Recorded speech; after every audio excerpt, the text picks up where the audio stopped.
Housing and neighborhood assistance. Subject to call. Public service, Councilwoman Samples. Yeah. Health and social services, Councilwoman Amobian. 2:30. Public utilities, Councilman Freeman. 2:45. Councilman Lombardo. Sorry, I was just waiting for any more business. I'll chime in after that. No, you go ahead. Yeah, we're ready. Oh, okay. Now's the time. Just wanted to ask Council or you, Madam President, about these block watch signs that we used to have in our inventory.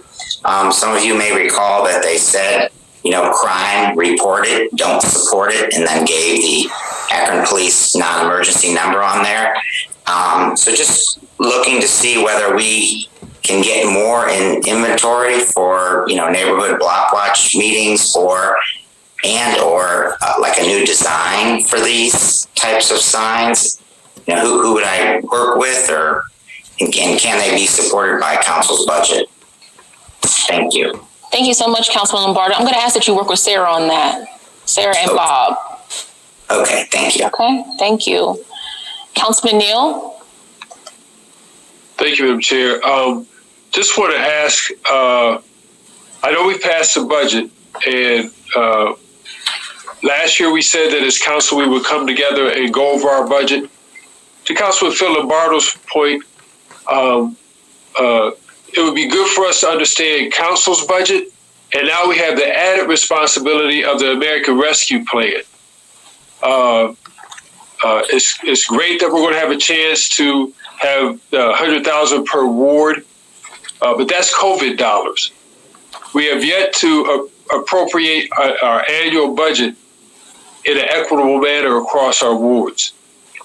So I'd just like for us to, if we could set a date on when we would look at council's budget and then look at how we have the opportunity. One of our responsibilities with the American Rescue Plan dollars is having a way to document and track them and keep our citizens engaged.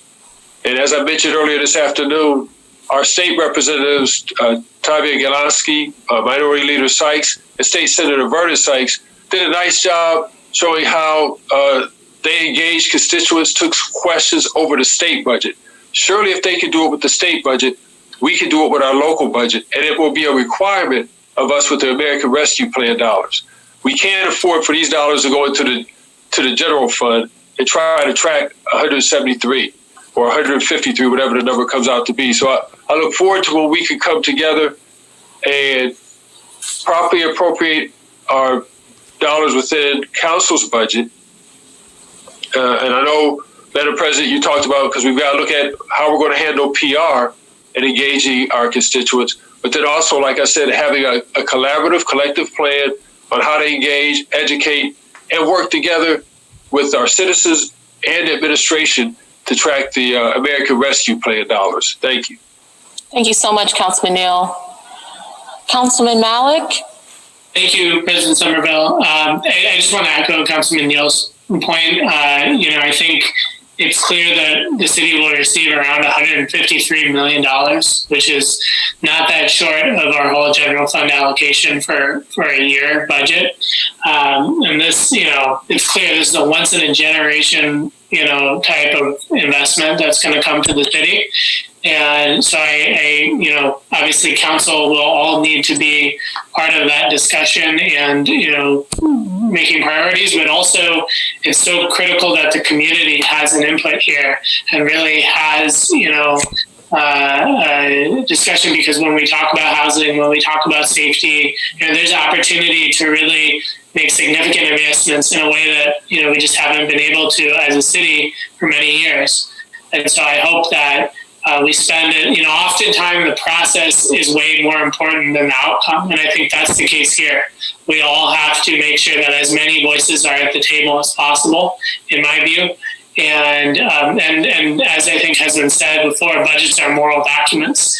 And when we have, the level of housing crisis in the city and the level of evictions, when we have the number of murders, right, we can do something over the next few months to really make an impact over the next 10 years, 20 years.